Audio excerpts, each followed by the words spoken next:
Good morning all. Today we will talking about putrefaction. What is putrefaction? Putrefaction को समझने के लिए previous class जो हमने किया उसमें सेकेंडरी रिलैक्सेशन के बारे में समझना पड़ेगा. What is secondary relaxation?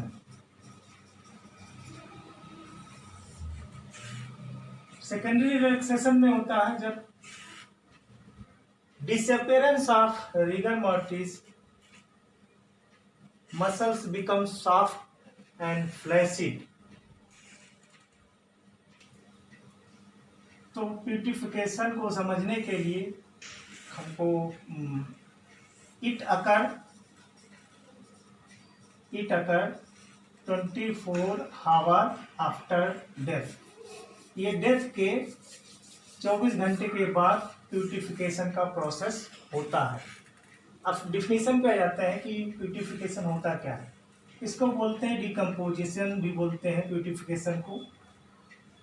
तो जब बॉडी का डिस्ट्रक्शन या बॉडी के मसल्स का डिस्ट्रक्शन होने लगता है by the micro organism, those condition known as putrefaction. These sign include क्या क्या साइन आते हैं. First one is the putrefaction, second one is the adipocere formation, इसी को बोलते हैं सोपनिफिकेशन.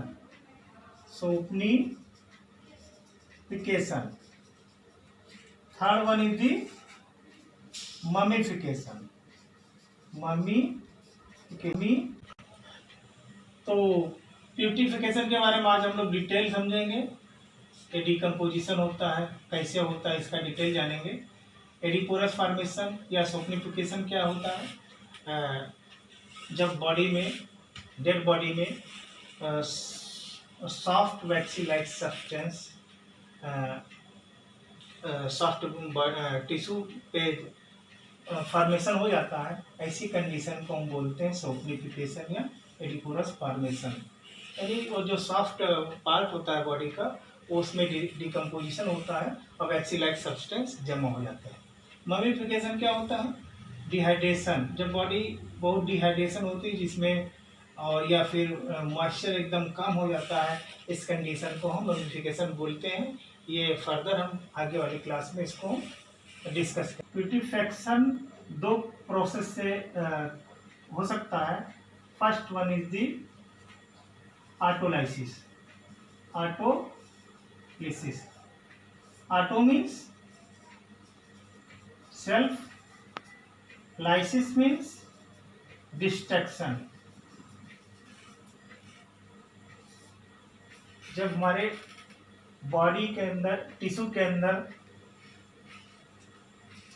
से एंजाइम, डेथ के बाद जो एंजाइम निकलते हैं बॉडी के टिश्यू को सॉफ्ट करते हैं और लिक्विफिकेशन की प्रक्रिया होती है. ये इस प्रक्रिया को बोलते हैं auto. Second one is the bacterial action. Bacterial action में क्या होता है. बैक्टीरियल एक्शन में जब माइक्रो ऑर्गेनिज्म, कोई बैक्टीरिया बॉडी के टिश्यू को डिकम्पोज करता है, ऐसी कंडीशन को हम बोलते हैं बैक्टीरियल एक्शन. कौन कौन से बैक्टीरिया हो सकते हैं. ई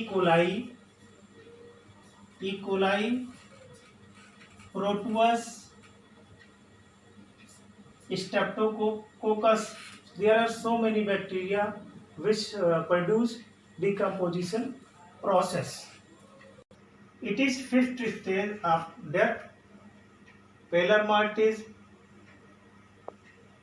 liver mortis, rigor mortis and alker mortis. Dead body का जब डिकम्पोजिशन होता है उसमें स्मेल आती है और गैस फॉर्मेशन होता है। Next state of purification. State of purification में कितने दिन में क्या होता है इसके बारे में हम जानते हैं। तो 2 से 3 दिन में 2 to 3 days staining begin on abdomen.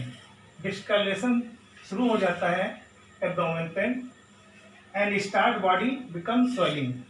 Body में स्वेलिंग होने लगती है एंड बॉडी में स्वेलिंग क्यों होती है? गैस फॉर्मेशन भी होने लगता है। कौन कौन सी गैस निकलती है? Hydrogen, sulphate, ammonia and methane. ये 2-3 गैसें होती हैं जो डिकम्पोजिशन प्रक्रिया में हेल्प करती है। नेक्स्ट 3 to 4 days डिकम्पोजिशन या प्यूरिफिकेशन में death. 3 to 4 days staining spread. जो डिस्कलरेशन या स्टेनिंग है वो स्प्रेड करने लगता है। Veins become discoloured. 5 to 6 days abdomen very tight. 5 से 6 दिन में एब्डोमेन बहुत टाइट हो जाता है और स्वेलिंग हो जाती है। 3 weeks में क्या होता है? Tissue soften. फिर टिश्यू सॉफ्ट होने लगता है। Organ and cavity burst. उसके बाद आर्गन एंड कैविटी जो है वो ब्रस्ट होने लगती है। Nails fall of.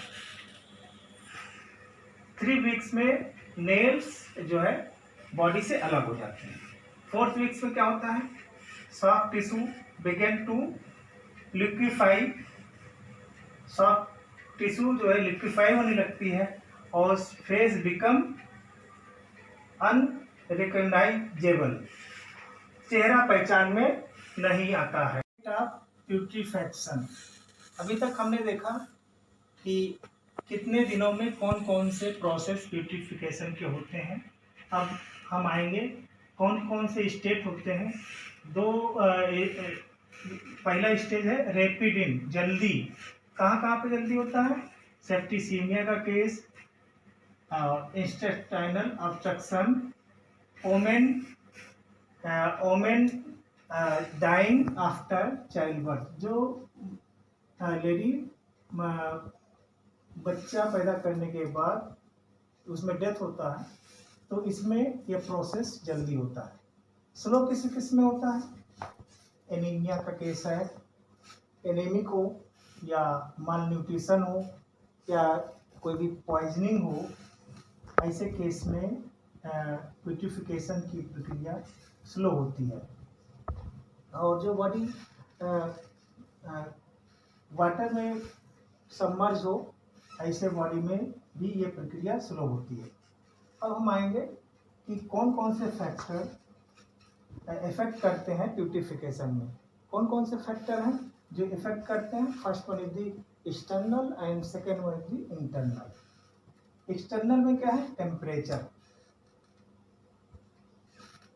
टेम्परेचर, कौन सा टेम्परेचर इसके लिए फेवरेबल होगा उसके बारे में हम जानेंगे। जब टेम्परेचर बहुत हाई हो जाएगा तो प्यूरिफिकेशन की प्रक्रिया नहीं होगी और बहुत ज़्यादा कम होने पर भी नहीं होगी। सेकेंड जो है moisture and air exposure. Moisture and air exposure. Third one is the clothing. कपड़े पहनने की कपड़े पहनने का जो तरीका है उससे भी इफेक्ट होता है। अगर ढीला ढाला कपड़ा पहना है कोई पर्सन डेथ के बाद तो उसमें प्यूरिफिकेशन की प्रक्रिया इजीली होगी आफ्टर दैट जो टाइट कपड़ा पहना होगा। आगे गए मैनर ऑफ बरियल। किस तरीके से उसको दफनाया गया है वो उस पर भी निर्भर करता है। जैसे अगर वो बहुत डीपली बॉडी को अंदर किया गया है तो उसमें प्यूरिफिकेशन की प्रक्रिया स्लो होगी अपेक्षाकृत जो थोड़ा सा हल्का सा ऊपर। Light exposure. लाइट एक्सपोजर क्या है? डायरेक्ट और ये इनडायरेक्ट होता है कि जहाँ पे लाइट पड़ती है वहाँ पे फ्लाइज या मगेट्स जो होते हैं वो कम पनपते हैं। वो जहाँ पे लाइट कम होती है वहाँ पे ये मगेट्स या फिर पनपते हैं। इंटरनल, इंटरनल में क्या है? ये एज, जो छोटे बच्चे होते हैं और बुजुर्ग होते हैं, ओल्ड पर्सन एंड चिल्ड्रन, इससे जो है धीरे धीरे इफेक्ट होते हैं। एडल्ट में ब्यूटिफिकेशन की प्रक्रिया तेजी से होती है। Condition of the body. अब बॉडी की कंडीशन कैसी है? अगर फैटी है, कोई पर्सन ओबे हो या फिर लीन थीन हो, वो उसका ब्यूटिफिकेशन